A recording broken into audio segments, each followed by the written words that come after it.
Plans for the Denver Democratic Convention are getting more interesting by the minute. Today it was confirmed Barack Obama's most famous fan will be in Denver when he accepts the nomination.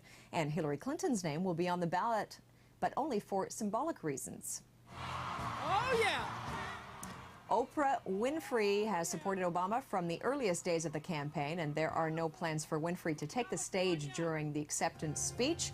Winfrey accompanied Obama at rallies in Iowa, New Hampshire, and South Carolina during the primary campaign. So what can be made of the Oprah presence at the Democratic National Convention? With more on this, we're joined by Solon Simmons. He is a professor of conflict analysis and resolution at George Mason University, and he specializes in U.S. politics. Thanks for joining us.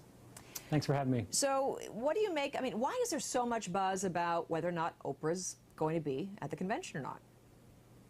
Well, of all celebrities, there's been a lot made of celebrities recently with respect to Obama, but of all celebrities, Oprah Winfrey seems to have a big presence. There's a recent study, I haven't looked at it myself to see if I can rely on it, but it seems that she may have contributed to something like a million extra votes for Obama in the nomination process. We know that people trust her, and in particular the people who trust her are voters who might not otherwise be involved in the process. It's not so much about switching votes from Republican to Democrat as switching votes from I don't care to maybe I'll pay attention. A lot of these female working class voters of both races really rely on her, not in a kind of slavish way, but as somebody who they trust as a moral person that they know is like them and who reveals this again and again in her behavior. So Oprah is a mega figure, but somebody who brings with her authenticity, and boy, that's worth a lot in a presidential campaign. Right, so you really think, in this case, the Oprah factor is going to be engaging, as you suggest, those people who ordinarily wouldn't even consider showing up to cast their ballot? It could well be. Some people may. No one's going to admit, oh yeah, Oprah is thinking this, so I'm going to vote for Obama. That's an uncomfortable thing. But the world's a complex place, and we use various signals.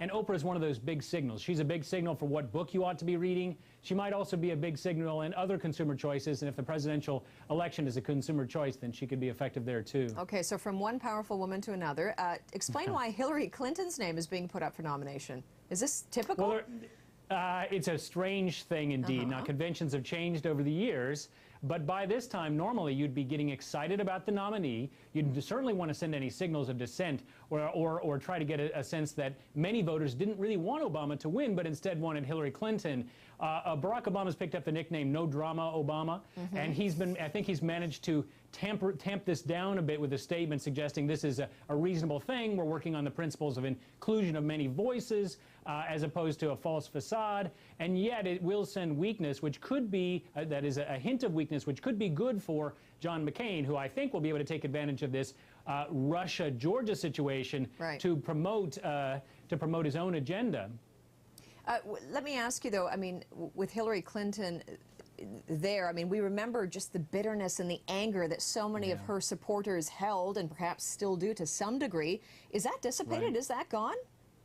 It's not all gone, but many people are watching her for cues, and they're watching Bill Clinton for cues. And when he's asked, is Obama ready to be a president, he says, well, you could argue no one is ready. It sounds a little bit like the meaning of the word "is." He's a classic Clinton-esque statement, and there's something odd going on here. I happen to think that it has something to do with the timing of this, with Edwards dropping out of the campaign, and a sense that Edwards can't fulfill or reach out to those voters those white working class voters that Hillary appealed to, so that she can build a case. And if she builds her case, she may look good if Obama happens to lose in the future, and it'll just look good for her in general to say, look, I racked up this many votes in the delegates in the convention. I'm a serious player.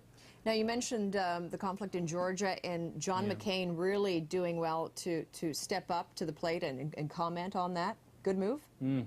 I think it is a good move for him. John McCain has needed something big to happen for a long time, and he can take advantage of this event, and it's a big event for him. He's been pushing forward a tax and energy policy, which looks to me like a cross between the Beverly Hillbillies and the Boston Tea Party.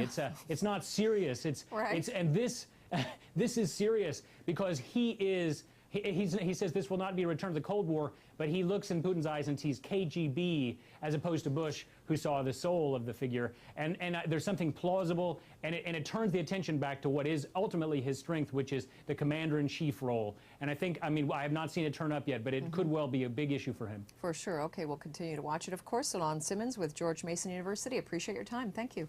Okay, thank you for having me.